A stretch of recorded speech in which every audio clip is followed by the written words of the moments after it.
Oh God! Hey everybody! It is Safi and Marco Dish Out on Movies, the only movie review show on YouTube to review movies in terms of food. And it is just Marco here once again, and I just watched a movie. I just watched for the first time House on Haunted Hill, the remake. I have seen the original. I think it's a very fun movie. I think it's pretty damn good. It's not a movie that I really rewatch at all. It might be because I have a photographic memory, so I remember a lot. And so once I see a movie, sometimes it's like, unless I really, really like the movie or I really have an urge to watch it, I usually don't watch movies twice. Unless I really want to. So, but I have also seen Return to House on Haunted Hill, and I know you guys are thinking, well, wait, so you didn't see the remake, but you saw the sequel to the remake? Yes. What happened was I was at my grandmother's house, which is no longer here, and I was, the Edition had this big TV and it had all these cable stations or something. And, we would watch a lot of like random movies that just happened to be on cable. Like, I remember like we watched, or even TV shows. Like one time we watched like Mythbusters. There was another time we watched like Master and Commander with Russell Crowe. And there was one time where Return to House on Haunted Hill was on. And I think even my brother was there too. So it was like, I can hardly remember it though, but I remember it, for sure, like watching it there for the first time and kind of being like, oh, that's kind of an interesting, kind of fun movie. And I ended up actually buying the DVD too. I was actually a fan of Return to House on Haunted Hill as a kid. And I was really excited to see, like, oh, this sequel was really good. What's the first one like? And I tried a couple of times to watch the first one, and I just could not get into it at all. I didn't understand what it was about, and it didn't even feel like it was connected to the second one. Like the second one feels like its own thing compared to this. I do know that Jeffrey Combs returns. He's like the evil doctor in the movie. So this terrible, terrible movie. Awful, awful movie. I hated this movie. There were so many bizarre choices. It was narratively confusing. The editing was bad. The writing was bad. Almost everything about this movie was bad. And it really peeved me because it seemed like, the person who made it, he definitely was a fan of the original and he had some good ideas. But wow, what a terrible, terrible script. What a terrible execution. And what a terrible movie. And so this movie is all about, so forget everything you know about the original, which is like, that movie has some scary stuff in it, okay? Like that thing with the maid, like that scene is still kind of scary, although it is also really funny too. But like that, it is a great story because it's like, let's get these strangers all together, put them in a house, and then see what happens. Like, can they survive the night in this haunted house? It's a great idea. And so they took that, and they're like, okay, how can we modernize it for the early 2000s/1999? Well, let's make it so that this house is actually like a former mental asylum and slash mansion.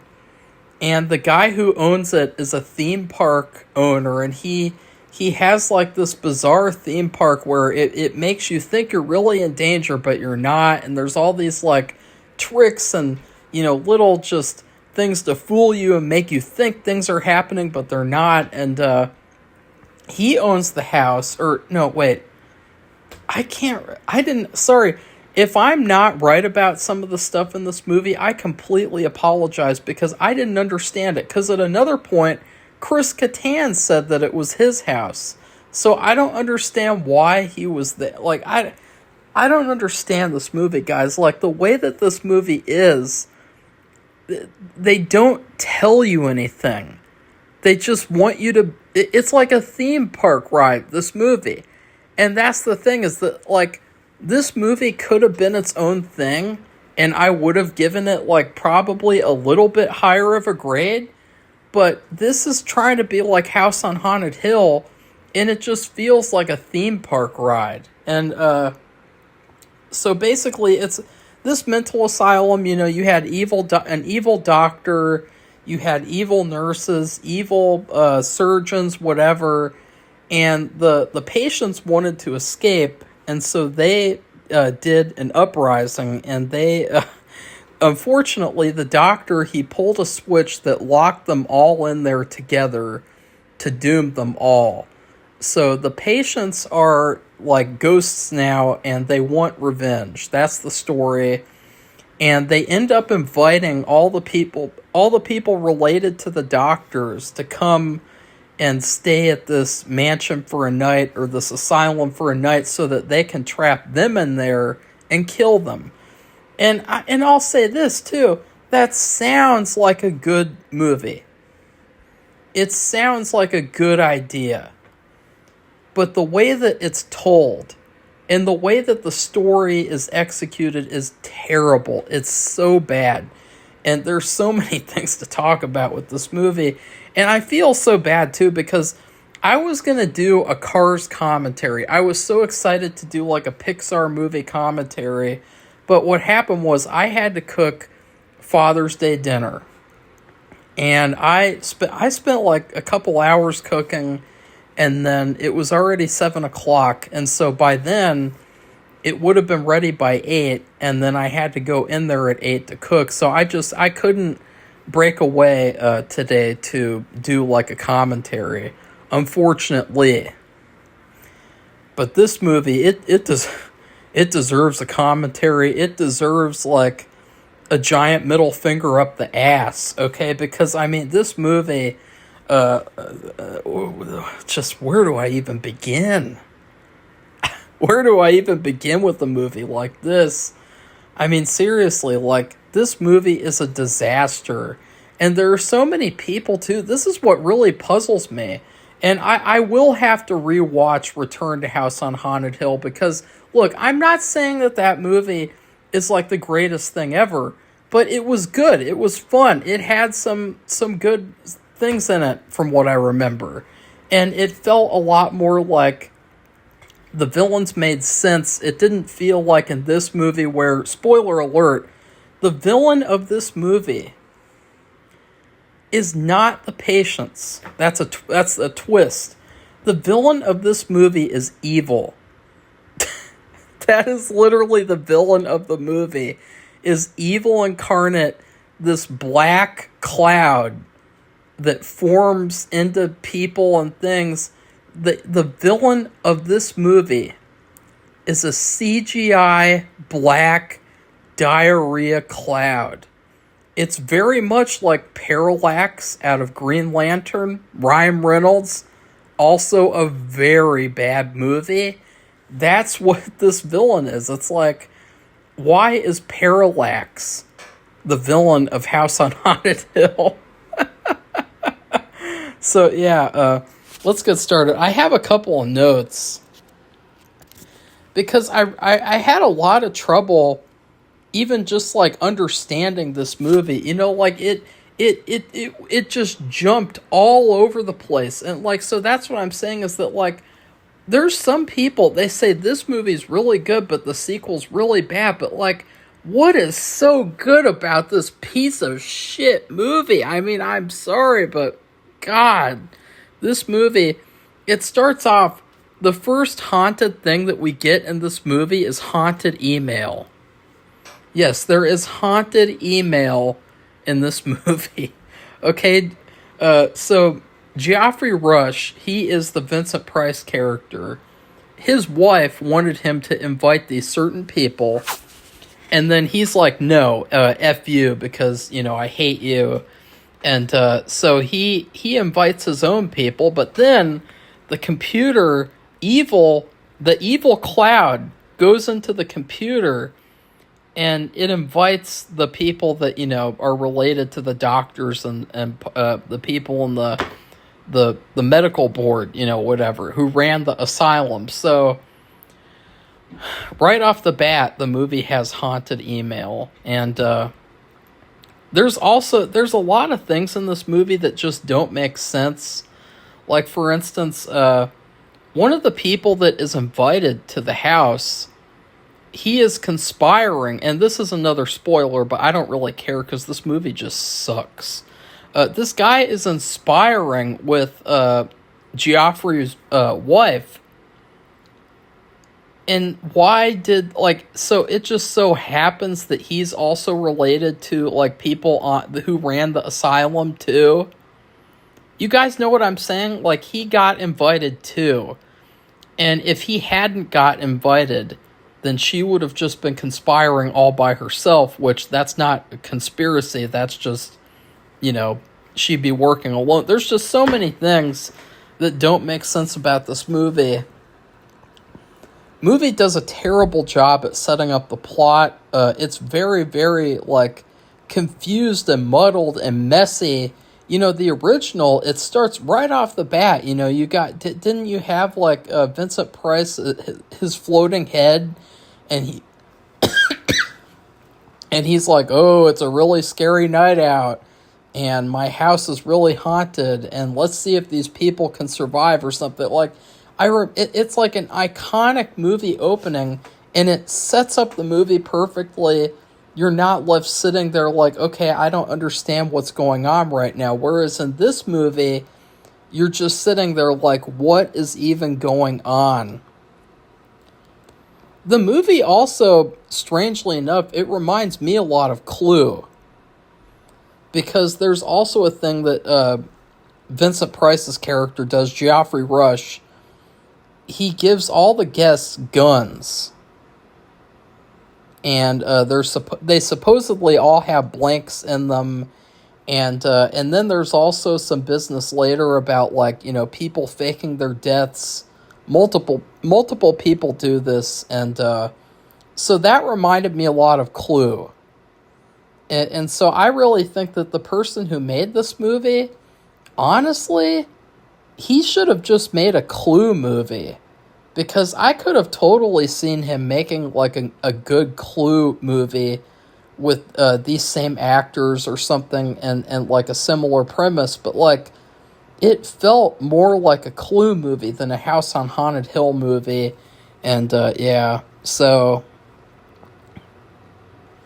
I will say one of the things that I liked about the movie was Geoffrey Rush. His character was very seedy. And at first, you really didn't know, what was going to happen with him. You didn't know what he would do and not do. But again, all of the elements in this movie, even though they're really good elements, that could potentially make a great movie, they're so poorly handled that, his character, it's just, who cares? Because it's not even set up properly. They have the classic thing where there's, a guy, and he's sitting at the controls, and Geoffrey Rush is talking to him at certain points. But none of that is set up at all. It's just, it's already there, and you're just supposed to, accept it and just move on. It's not set up in a way to where it's 1, 2, 3, 4. It's 2, 4, 1, 3 instead. And so that's a big problem with the movie, is that they have this great list of ingredients that could have made a great horror movie. And the way that they're handled is just how are you supposed to enjoy a story if things are so out of order and so messy and just muddled, and you can't really understand what's going on, and things just happen. they just happen in this movie. The lighting is also very, very over the top. Very, very much like a theme park type of thing. And I guess I do kind of like that because it's goofy, it's fun. They'd never do something like that nowadays, I mean, nowadays, like, ugh. Movies have to look ugly as shit like Deadpool and Wolverine. Like, movies have to look terrible. They can't look good anymore for some reason because if movies don't look good, they look more realistic. So, yeah, I will say, though, Geoffrey Rush, he is probably the best part of this entire movie. He is fantastic as this character, Stephen Price. He did a great job. He also kind of looks like Vincent Price a little bit in the movie. And apparently he wanted to have the mustache because of John Waters, which is really weird because it's like, what does he have to do with this movie, And so, yeah, his character's really good, but like as the movie goes on, all the characters become less interesting because as the movie goes on, it's like the movie's not focused on telling a good character-driven story. It's focused on like doing like a theme park ride where like, okay, let's put the characters in this scary place. Let's have this scary thing happen without very much logic or common sense or actually anything interesting or scary, So yeah, what happens is, in the original movie, it all turns out that it was all a big conspiracy so Vincent Price could kill his wife. And in this movie, you think that's what's going to happen, but what ends up happening is the wife fakes her death, and it turns out she's conspiring with one of the guests to kill him, to make the guests think that he's dangerous so that then they would kill him on accident. And so then the final girl, which, by the way, this movie has a final girl, and she is, oh God, so bland. And she is so boring. I mean, her only, like, character trait is that, like, I'm not who you think I am. That's literally the only thing about her character. Like, she has nothing. She's got boobs. I mean, I guess you could say that. But in terms of a character, like, I guess, like, she said something about, like, she's a doctor or something. But then it turns out, like, she's just an assistant or something. It's just so bizarre. I don't even know, like, there's no point to that story at all, like, because she hides her identity, but there's no point to that story, and, she's a terrible character. She's so bland, because you can tell that's going to be the final girl, she's going to be the one to survive. There is also a final guy, too, and we'll talk about him later, because that's pretty interesting as well. But her character, she falls for it. She's a gullible, boring, dumb final girl. And she kills Geoffrey Rush. But then it turns out there's a double twist. And he was wearing a bulletproof vest. Which I don't know why he would be wearing a bulletproof vest if he put blanks in the guns. So, see, there's just so many stupid twists like that don't make any sense. And it's like, just because you wanted to have a lot of twists like that, because the original had the big twist, doesn't mean that, you don't want them to make sense. Like, why wouldn't you want the twists to make sense? Like, why couldn't you just put a little bit more effort into, explaining and coming up with good, like, reasons for these things to happen? I mean, I don't think I'm asking too much by asking that, like, why would you wear a bulletproof vest if you gave all your guests guns that have blanks in them? Like, just, like, it's just stupid fucking shit. And guess what happens, too, after that? Stephen Price, I've been calling him Geoffrey the whole video. I might as well say Geoffrey now. Him and his wife, they have an encounter. He's going to kill her, so it's going to be like a third twist, where he actually does kill his wife in this version. But then, all of a sudden, the black cloud, Parallax, comes out, and all of a sudden, they both forget that they were going to kill each other just then. He's like, oh no, sweetie, oh no, I actually care about you. And then she acts like she cares about him too. It's just so bizarre. And that's another thing about this movie, is that the characters, they're so inconsistent and strange. They don't feel like real people because they're so inconsistent. They don't make choices that connect to each other. There's also a part of the movie, by the way, I don't know what happened to this part of the movie, but there's this one part where something happens, and then they jump 10 minutes later, and then they go back 8 minutes. Then they go back 6 minutes, then 7 minutes. It's like, how the hell is someone supposed to enjoy a movie like this? Where it's just so stupid and such a mess that it's like, oh, the movie's still being edited, I guess. Otherwise, why is the movie like this? Seriously. So I don't even know what happened there. Maybe the movie's I watched a bad copy or something. I don't know. Let me just take my pill really quickly. But after that,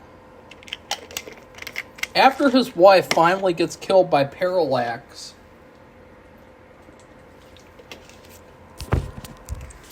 Geoffrey Rush, he wants to escape now. And so he goes back to the floor with all the rest of the people who are still there.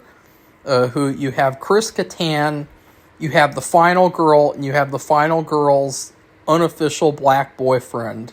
And his character, he's like an unofficial boyfriend because, they never kiss throughout the whole movie.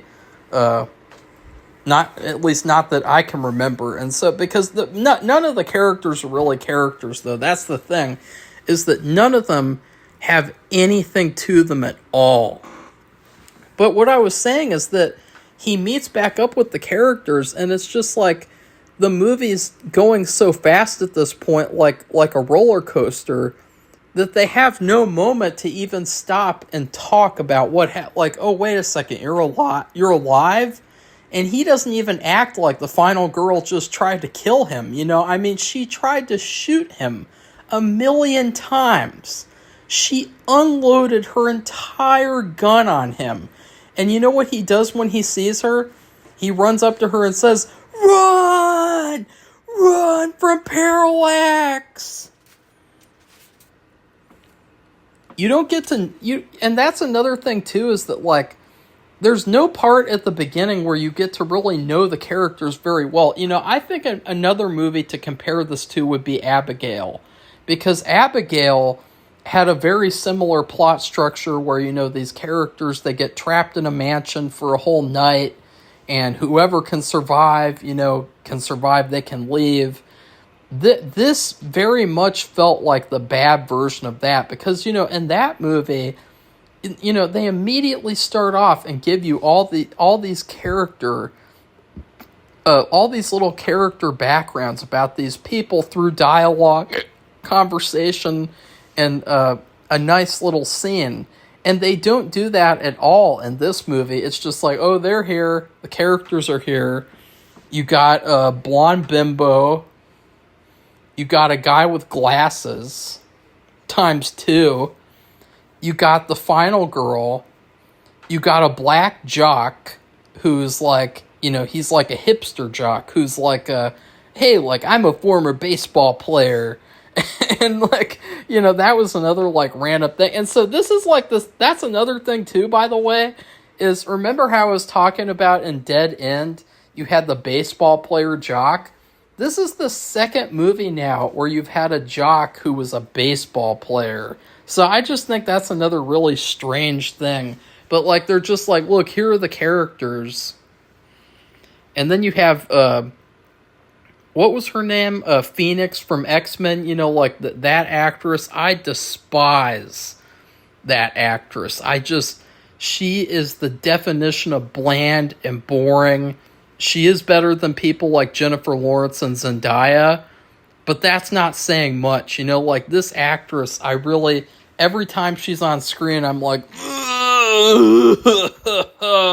kill me now. Okay? And so, yeah. But you never get a chance to really know these characters, so you don't care about what happens to them. You know, like, it's just like, oh, that's just random person. They're like archetypes. And not even good archetypes, by the way. So, yeah. Oh, and here's the thing that I wanted to talk about with the jock. Now, you know how there's this stereotype that's been proven wrong countless times. You know, where in a horror movie... And I'm letting my cat out. Bye, Bernie.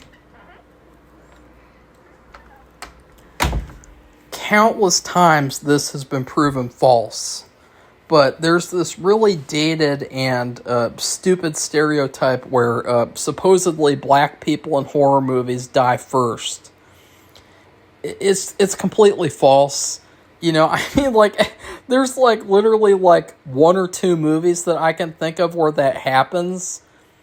But the majority of movies with, like, horror movies with black characters in them, they are not the first ones to die at all. That's just a complete false stereotype. I mean, you think about all the way back to the first black person in a horror movie, which was Ben, Night of the Living Dead. He is the last person in the movie to die. He is not the first person. The first person is a white guy. And he actually comes back as a zombie. You know, Johnny, he is the first one who gets killed. So, you know, that stereotype. Well, guess what, guys? This is yet another movie that puts that stereotype to shit. It disproves it completely. Because guess who survives the movie? The final girl and her unofficial black boyfriend. And so, and the reason why I'm saying it like that is because, like, you'd never think that a movie in 1999 would do something like that based on how people nowadays talk about movies from that time period. They act like movies from the 90s and 2000s, like they're so evil, you know, like they're just so bad. And, you know, we had to, you know, make movies like agenda-sized so we could put all these good things in it. But, like, you look at this movie... Who survives the movie? I mean, it just... I swear to God, like, how could someone with a straight face say, in horror movies, black people always die first? It's been proven false now. And especially because of this movie. I mean, he gets the girl at the end. He gets to split $7 million with her. $7 million. Okay, like, I mean, this is probably the greatest ending for any characters in horror movie history. Okay? You got a girlfriend and you got $7 million. Okay? So, yeah. But, they survive at the end. And honestly, I know that this is going to sound bad because I am a movie reviewer, but I don't even know what happened at the end of this movie. I literally could not understand what was going on. How they defeated Parallax, I don't know. How do mere mortals defeat Parallax? And then how did they escape the house? They just go out the window in the morning. And it's interesting I watched this movie because they did that same thing in Boogeyman, you know, where the whole movie they're in this house. It's really gross and ugly and dark and, you know, colorless. And then at the very end, you see that color come in, that beautiful yellow golden color. And so the one thing that I could say to that is, you know, movies from the 2000s, they knew that the audience loved color. Because you have now in two cases where, like, the end of the movie, like, they symbolize happiness, victory, the ending. they show that was showing this beautiful sunrise and all this color. You see color. Color. I was just about to choke. They don't do that nowadays, so I will say that, that's another thing that I could say to this movie's benefit, of which there are very little benefits. This movie wasn't scary. It was dumb. It was stupid. It was cartoony. It was nonsensical. It was just bad. It was so bad. One of the other few things that I liked was Chris Kattan, though. His character, he's actually related to the original owner of the house or something. I can't remember. But he knew all the history, and he actually really helped sell the movie because he knew all about, like, oh, you think this is bad? Well, just wait until the house just tears you apart. He was so interesting as a character, and he was so entertaining and just fun, and he completely got the vibe of the movie, just like Geoffrey Rush. There's this really bad part near the end, though, where he opens up the door for Geoffrey to escape, to come back and to escape from the black cloud, and he literally just gets sucked in. No dialogue. He's never mentioned again. And it's like, oh, wow. That was that, what that reminded me of? It reminded me of the part in Rose Red where Julian Sands' character gets killed by the vampire woman. Just to where it felt so random and just crappy and out of nowhere. Like, oh, that really had to happen, huh? Like, I really thought he should have escaped too. Honestly, like, because, he had said, like, every single one of his family members had died in the house in a certain way, and he hadn't yet. And he was trapped in the house against his will. He wanted to leave. He brought them all there. I guess he let them stay there, but he wanted to go. So I wish that he could have survived. He was kind of like, in terms of comparing it to Clue, he was kind of like Mr. Green, to where he was definitely like a smarter character among the bunch. And an outsider too, because Mr. Green, he turned out to be a part of the FBI. Okay, so overall, unfortunately, I despised this movie. I don't have enough bad things to say about it. It frustrated me. Not because, and look, if the movie had been edited better and if it had been written better, like, I wouldn't have been this negative, but, like, I could not understand the movie at certain points, and it was just like the movie didn't care. It was like a theme park ride where it's like we're just showing these random stupid scenes as you're going on this ride, and, there was nothing to care about. Except for I really didn't want Geoffrey Rush's character to get killed because he was so entertaining. He was the only, entertaining part of the movie, him and Chris Kattan. So in terms of food, the Father's Day dinner that I had to make is probably one of the worst things that I've ever eaten. It is Greek spaghetti. It is a twist on spaghetti in that it has no flavor except for sugar and cinnamon. It's like slop. It's like bolognese. Bolognese is good. It's got carrots and shit, spaghetti bolognese I actually like.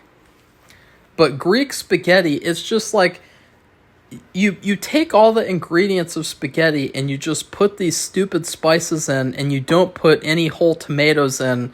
And it's like you're just making these unnecessary, these needless changes to what is my favorite food of all time. Yes, spaghetti is my favorite food. And, Greek spaghetti, it's like, who the fuck asked for Greek spaghetti? So yeah, I had to make that for Father's Day, and it was awful. It was abysmal. And again, it felt like, you have a lot of great ingredients here, to make traditional spaghetti that we have made in this house for a million years. And instead of that, let's make quote unquote Greek spaghetti. It's like, ew. And it was disgusting. It was like slop. I can't even eat it another night because it was that bad. I mean, it just... That's what this movie's like, though. It's like, why did you need to do this to that original movie? Like, at least if you were going to make these changes, make the movie make sense. Make it make logical sense. Write characters. Like, just... I'm sick of this movie. I don't even want to talk about it anymore. I mean, it was that bad. I mean, I'm actually kind of regretting giving... Did I give Boogeyman, like, a really bad review? Because that movie is like a masterpiece compared to this. In terms of being like a horror movie, a masterpiece. So anyways, please like this video, comment, tell me what you thought of this remake, and then please subscribe to our channel if you'd like to see more honest movie reviews. Goodbye, everybody. See you soon, hopefully, for a Pixar movie commentary. Bye.